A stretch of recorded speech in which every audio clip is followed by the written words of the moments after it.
로마서 5장 6절부터 8절까지 제가 읽을게요. 6절에 우리가 아직 연약할 때 기약대로 그리스도께서 경건하지 않은 자를 위하여 죽으셨도다. 의인을 위하여 죽는 자가 쉽지 않고 선인을 위하여 용감히 죽는 자가 혹 있거니와 우리가 아직 죄인되어 있을 때 그리스도께서 우리를 위하여 죽으심으로 하나님께서 우리에 대한 자기의 사랑을 확증하셨느니라. 하나님께서 우리에 대한 자기의 사랑을 확증하셨느니라. 어떻게 확증하셨냐면 우리가 죄인 되었을 때 그리스도께서 우리를 위하여 죽으심으로 그게 확증이 된 거예요.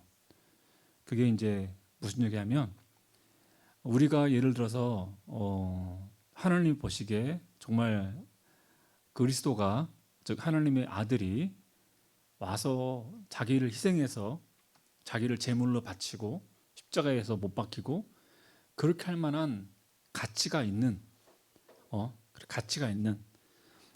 그런 우리가 존재들인가 인간이 그렇게 생각해 보면 사실 우리가 그 정도의 가치가 있는 존재가 아니었어요. 왜 그랬냐면 우리는 그때 죄인이거든요.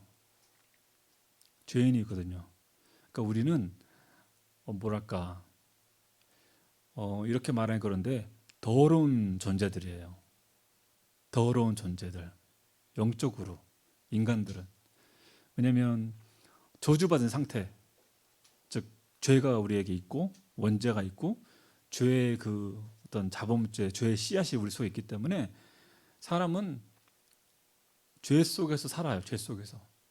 한마디로 이거를 우리 눈에 보이는 걸 설명하자면 이건 좀 원색적인 얘기인데요. 온몸에 똥을 치려고 다니는 것 같은 영적으로 볼 때 우리는 그게 더러운 사실 존재들이에요. 죄인이라는 게 이제 그런 영적으로 저주받았다는 건 뭐냐면 더러운 존재인 거예요. 아주 어떻게 보면 보잘것없는 더러운 존재들이죠.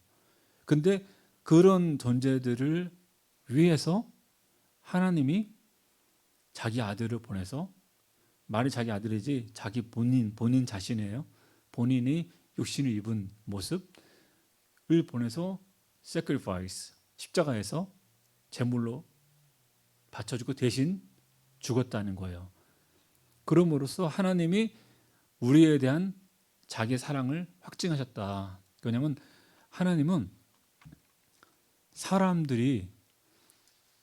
우리 사람이 정말 가치 없는 존재일 때도 하나님은 우리를 사랑하셨어요. 그래서 자기의 아들을 우리를 위해서 보내서 죽일 정도로 그렇게 우리를 사랑하셨다 그거예요.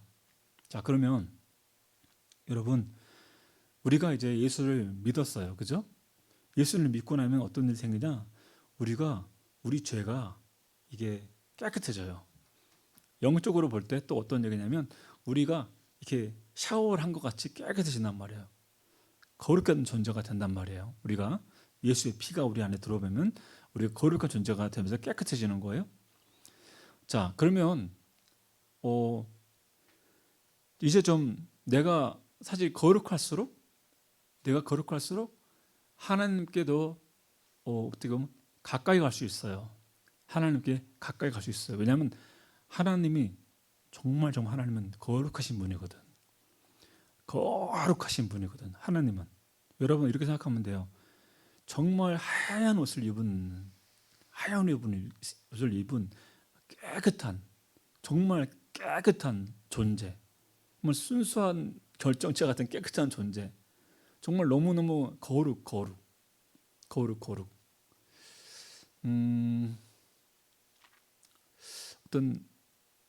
어떤 여러분 그런 경험 여러분 해봤나 모르겠는데 어떤 진짜 가끔 가다가 그런 진짜 레어 케이스로 사람 만날 때가 있어요. 이 사람 참 거룩하다. 그게 느껴진 사람이 있어. 그러면 그 사람 옆에 있어도 있잖아요. 나까지 뭔가 영향을 받는 느낌 받아요. 막 되게 거룩한 사람들이 있었거든요. 이게 심지어 그 약간 이 속부터 거룩한 사람들이 있는데 그 사람들 옆에 가도 내가 그걸 느끼는데 하나님은 어떻겠어요? 하나님은 정말 거룩한 분이에요. 여러분 거룩하다는 의미가 여러분 그냥 거룩 이게 아니야. 그런 이미지로 갖고 계시 마세요. 거룩이라는 이미지는 뭐냐면 정말 깨끗함을 얘기하는 거예요. 깨끗한 거. 정말 깨끗한 거. 티 하나 없이 정말 순수한 그거가 거룩한 거예요. 하나님은 거룩하신 분이거든. 그렇기 때문에 우리가 하나님께 가까이 가기 위해서는 우리도 거룩해야 돼요. 거룩해야 돼요. 자, 그런데 우리가 거룩할수록 하나님께 가까이 가거든요. 그런데 하나님은 우리가 거룩할 때만 우리를 이뻐하시는 게 아니라 우리가 죄인 되었을 때 거룩하지 않은 정말 거룩의 반대인 죄의 구덩이에서 살았을 그런 상태일 때도 우리를 위해서 죽을 정도였다 그 말이에요. 그러면 여러분 이제 여러분이 예수 믿고 구원받고 여러분이 거룩해지려고 노력을 하고 있어요. 여러분이 옛날보다는 거룩해진 거예요. 옛날보다는 거룩해지려고 노력하고 있어요. 그럼 여러분 하나님이 여러분 죄인일 때도 여러분을 위해서 죽을 정도로 했는데 지금 여러분을 하나님이 사랑하지 않고 하나님이 여러분을 케어하지 않고 그러실 것 같아요.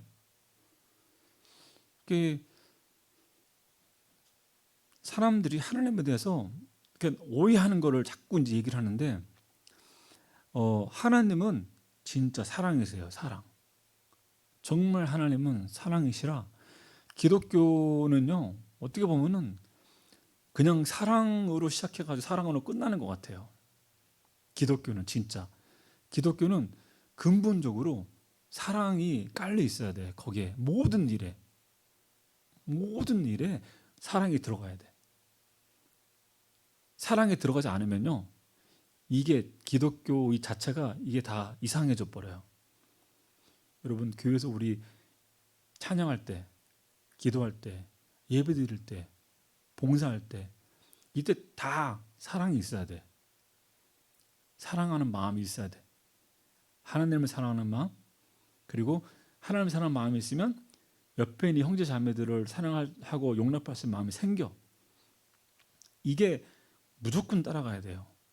그렇기 때문에 기독교는 사랑이라는 거하고 뗄래야 뗄 수가 없어. 왜냐하면 하나님 자체가 사랑이거든. 그렇게 말을 안 해서 그런 것이지 하나님은 정말 사랑이기 때문에 그래서 하나님이 여러분을 사랑한다.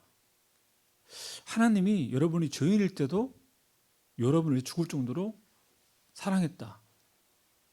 그 하나님이 확증하셨다 사랑을 그거를 우리가 딱 그냥 머릿속에다가 딱 박아둬야 돼요. 그걸 머릿속에 딱 박아둬야 돼. 하나님은 나를 사랑하신다는 거에 대해서 딱 그냥 갖고 있어야 돼. 무조건. 마귀가 제일 싫어하는 게 그거예요. 하나님 너를 사랑해? 아니야. 그렇지 않아. 하나님은 너한테 화났어. 이렇게 자꾸. 예, 그거를 완전히 이제 우리가 딱 머리에 심어둬야 되는데요. 여러분, 우리가 죄를 짓잖아요. 죄를 짓잖아. 살다가 죄를 지으면은 제일 처음에 우리한테 오는 증상이 뭔지 아세요? 죄를 제일 처음에 들어오는 증상 중에 하나가 뭐냐면 두려워해요. 두려워해. 하나님을 피해. 딱 그게 누구냐? 아담이 선악과 딱 따먹고요. 아담이 숨었잖아. 하나님을 피해서. 하나님이 찾았어요. 아담아. 왜냐하면 평상시에는 하나님이 이렇게 할 때 아담이 그냥 주님 이렇게 왔다 갔다 했던 애가 숨어 있어. 왜? 두려워서. 죄를 지니까 즉 선악과를 따먹고 죄를 알게 되니까 두려운 걸 알게 된 거야. 두려움을 알게 됐어요. 자, 여러분 그 두려움, 죄를 짓고 나서 우리가 겪는 두려움 그 두려움은 뭐냐면 어떻게 보면요, 하나님의 나를 벌주실까 하는 그런 두려움이 아니야. 하나님은 나를 벌주실까 하는 그 두려움이 아니라 어떤 식의 두려움이냐면 빛을 피해서 어둠으로 도망가는 바퀴벌레 같은 거야. 바퀴벌레한테 후레쉬 딱 비치면 푸덕 도망가죠. 바퀴벌레는 어둠을 좋아해. 빛을 싫어해요. 빛으로 나오는 걸 원하지 않는다고. 바로 그런 거야. 빛에 나올 수가 없어. 빛이 두려워. 빛이 두려운 거예요. 밝은 게 두려운 거야. 죄를 지으면 어두운 곳으로 들어가. 숨으려고 그래. 숨으려고 그래요. 감추려고 그러고. 그게 어쩔 수 없어요. 그럴 때 하나님이 뭐라고 그래요? 하나님이 여기 있네? 이게 아니야. 하나님 여기 있네? 그게 아니라 이리 나와라. 네가 어디 있냐라고 부르시는. 이거 어디 있냐? 우리가 죄 짓고 숨으면요, 하나님이 쫓아오지 않아요. 너 거기서 뭐해? 이렇게 아니에요. 네가 어디 있느냐? 어디 있느냐? 하나님, 네가 어디 있느냐? 하나님 모르시겠어? 하나님 아담이 숨어 있는 거 몰라요? 그러니까 여러분, 거룩과 반대되는 거는 죄예요, 죄. 죄를 지으면은 그 죄가 하나님과 우리 사이를 딱 갈라버려요. 그래서 거룩과 하나님께 가지를 못해. 자꾸 숨게 되고 도망가게 되고 빛을 피하게 되고 이렇게 되거든요. 그러면서 자꾸 이제 이게 교회 생활도 안 하게 되고 자꾸 이렇게 되는 거야. 빛으로 나오기 싫어하는 거지. 왜냐하면 여러분 교회에 와서 찬양하고 말씀 듣고 이게 여러분 빛에 노출되는 거거든요. 영적으로는 그래요. 빛에 노출되는 거야. 그 비춤을 받는 거지. 비춤을 우리가 받고 있는 거예요. 영적인 얘기 하는 거예요. 그런데 내가 이제 죄를 짓거나 뭔가 자꾸 이제 하나님으로부터 자꾸 이렇게 멀어지는 행동을 했을 때는 그거를 싫어하게 돼요. 부담스러워하고 도망가고, 아니면 또는 비추임이 전혀 없는 성령 역사가 없는 곳에 가. 그런 데 가면 편해. 그런 데 가면 편해요. 같은 교회라도 성령의 역사하심이 없는, 비추임이 없는 그런 데 가면 또 거기서는 또 부담이 없어. 그러니까 여러분, 비추임이 있는, 성령의 역사하심이 있는 여러분한테 어떤 말씀에 리프레시가 되는 그런 교회 다니는 거 굉장히 중요해. 그렇게 해가지고 여러분이 자꾸 여러분의 영혼이 리프레시가 되면서 여러분이 점점점 여러분이 홀리한 쪽으로 하는 거야. 갈 수 있어요. 홀리한 쪽으로. 점점 변한다고. 금방 변하지 않아요. 시간이 많이 걸리지만 점점점 변해. 그런데 그 와중에 하나님이 나를 사랑한다는 것에 대해서 절대 잊으면 안 돼요. 저는 어렸을 때 참 부러웠던 친구가 하나 있어. 정말 부러웠던 친구. 내가 왜 그 친구를 그렇게 부러워하고 왜 그 친구를 그렇게 내가 흠모하고 좋아하고, 그게 몇 살 때 그런 줄 알아요? 초등학교 2학년 때. 초등학교 2학년 때 그랬는데 아직까지 기억에 남을 정도야. 근데 내가 왜 그 친구를 그렇게 부러워하고 흠모하고 막 그랬냐면, 그 친구는 부모님의 사랑을 많이 받아갔고요. 그 구김살이 없어. 아무 남의 눈치도 안 보고 사랑 많이 받고 자란 그런 친구인데, 난 어렸을 때부터 그걸 알았던 것 같아, 내가. 왜냐면 나는 이제 어렸을 때는 그런 환경이 아니었어요. 눈치 보는 환경이었다고. 눈치를 봐야 되는 환경이었어요. 누가 나를 이렇게 막 사랑해주고 막 너는 진짜 진짜 막 그런 사랑받는 존재야, 그런 게 없었어 어렸을 때는. 그래서 눈치를 좀 보고, 그러다 보니까 나의 어떤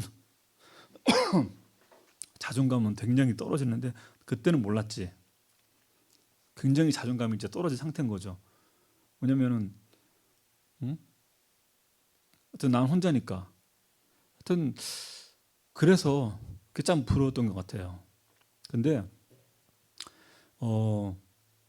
여러분, 누군가가 나를 사랑한다. 누군가가 나를 사랑한다. 그런데 그 사랑하는 그 사랑이 조건이 없는 사랑이 예를 들어서 내가 착하니까 사랑해주고 내가 뭔가 사랑할 만하니까 사랑하는 그런 사랑 말고, 그런 사랑은 내가 느끼기에 안전하지 않거든요. 내가 잘못하면 그 사랑은 없어지는 거야. 응?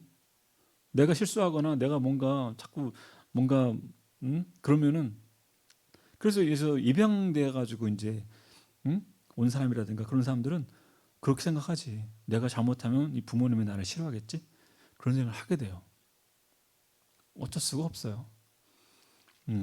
근데 살다 보면은 뭐 그런 사람도 있고, 새엄마 밑에서 자라면서 뭐 눈치 보는 사람도 있고, 여러 가지 사람들이 있기 때문에 환경에 자기 자란 환경 때문에 벌어지는 거, 그런 거는 어쩔 수가 없어. 좋은 환경에서 부모님한테 많은 사랑 받고 자란 사람도 있지만 안 그런 사람도 있다고요. 하지만 우리가 알아야 될 건 뭐냐면, 모든 사람의 공평한 게 있는 게 뭐냐면, 하나님은 우리를 조건 없이 사랑한다는 거에 대해서, 그건 우리가 확실하게 알아야 돼. 성경에는 분명히 그렇게 얘기하고 있어요. 조건을 없이 우리를 사랑한다. 즉 죄인이 되었을 때, 우리가 아직 죄인이었을 때 사랑해서 죽어줬다고요. 그걸로 자기의 사랑을 확증했다고. 여러분, 그러면 여러분이 아무리 잘하고 아무리 하나님한테 진짜 하나님의 눈에 넣어도 아프지 않을 그런 자식, 그런 사람이기 때문에 하나님이 사랑하는 거 아니에요. 하나님은 여러분을 조건 없이 사랑하셔. 조건 없이. 여러분이 잘해서 사랑하는 게 아니야. 일단 조건 없이 하나님을 사랑하셔요. 그렇지만 하나님이 여러분에게 바라는 게 뭐냐면, 여러분이 잘 하길 원해요. 좋은 자녀가 되길 원해. 응? 탕자처럼 방황하지 않기를 원해. 응? 탕자처럼 방황하다가 돌아오면 그나마 다행이지만, 돌아오지 않고 그냥 방황하다가 끝나버리는 사람도 있어요. 응? 그러면 기다리는 아버지는 얼마나 슬프겠어. 기다리는데 안 오면 끝인 거지. 어쩔 수 없잖아. 그죠? 하나님이 바라는 건 뭐냐? 예수님이 그 탕자 비유에서 얘기하셨잖아요. 응? 탕자가 재산을 갖고 나가갖고 허랑방탕 쓰고 다 없어져가지고 거지 돼가지고 돌아와자 아버지가 기다렸잖아. 여러분, 하나님은 여러분한테 원하는 건 뭐냐면 좋은 자녀가 되라는 거야. 여러분 평생 동안 좋은 자녀가 되어라. 즉 뭐랄까, 하나님 아버지의 마음도 이해해주고, 아버지 일도 도와주고, 그럼 얼마나 듬직한 자녀야? 그렇지 않아요, 여러분? 아버지의 마음을 알아가지고, 아버지의 일을 대신 해주고 짊어지고 짐을 져주고, 그런 자녀들을 얼마나 하나님이 듬직해. 하나님이 뭐라는 게 바로 그거예요. 하나님의 쓸만한 자녀가 된 걸 원하시죠. 하지만 여러분, 너 하나님 쓸만한 자녀 안 됐어? 그러면 넌 탈락. 이건 아니라고요. 여러분이 쓸만한 자녀가 되든 아니 여러분 탕자가 되든 하나님은 기본적으로 여러분을 사랑하셔. 기본적으로 사랑하셔요. 여러분의 행동과 상관없이 사랑하셔. 그거에 대해서는 여러분 절대 머릿속에서 지우면 안 돼. 하나님이 나를 사랑한다는 것에 대해서는 절대 여러분 기억하세요. 근데 여러분이 좋은 자녀가 되기 위해서 노력하고, 힘들지만 노력하고, 내가 좀 더 좋은 자녀가 되겠다, 내가 좀 더 하나님 거룩한 사람처럼 노력해야겠다, 이랬을 때 하나님은 얼마나 기뻐하시겠어. 응? 얼마나 주님이 기뻐하시고 감동하시고, 그래 잘한다, 얼마나 그러시겠어. 바로 그거예요, 여러분. 그게 기독교야, 여러분. 그게 사랑이야. 응? 내가 이렇게 안 하면 하나님 나를 벌하실 거야. 뭐 하나님 나를 안 쓰시겠지. 내가 막 이렇게 죄를 지어버리니까 야 이제 하나님 나를 싫어하실 거야. 하나님은 이제 나 하나님 감히 볼 그 이제 뻔뻔하게 어떻게 하나님 봐. 아니라니까요. 그렇지 않아요. 여러분의 행실과 상관없이 하나님은 기본적으로 여러분에 대한 사랑이 끊임이 없어요. 조건이 없어요. 조건이 없어. 여러분 부모님 똑같아요. 부모님 또 심지어 조건이 있긴 하더라. 어떤 분들은 착한 놈 그냥 보통 부모님 조건 없잖아. 그렇잖아. 조건 없이 그냥 하시잖아. 하나님은 더해요, 여러분. 그 기본적인 하나님의 사랑을 믿고 여러분 신앙생활을 하세요. 예? 그러면은 마귀가 여러분을 데리고 가고 싶어도 그게 안 돼. 하나님의 사랑에서 아무것도 끊을 수 없다고 성경에 써 있잖아. 어떤 것도 하나님의 사랑, 하나님의 나를 사랑하는 그 사랑을 끊을 수가 없다. 어떤 것도 성경에 써 있잖아. 네, 자 기도할게요 우리. 잠깐 기도할게요.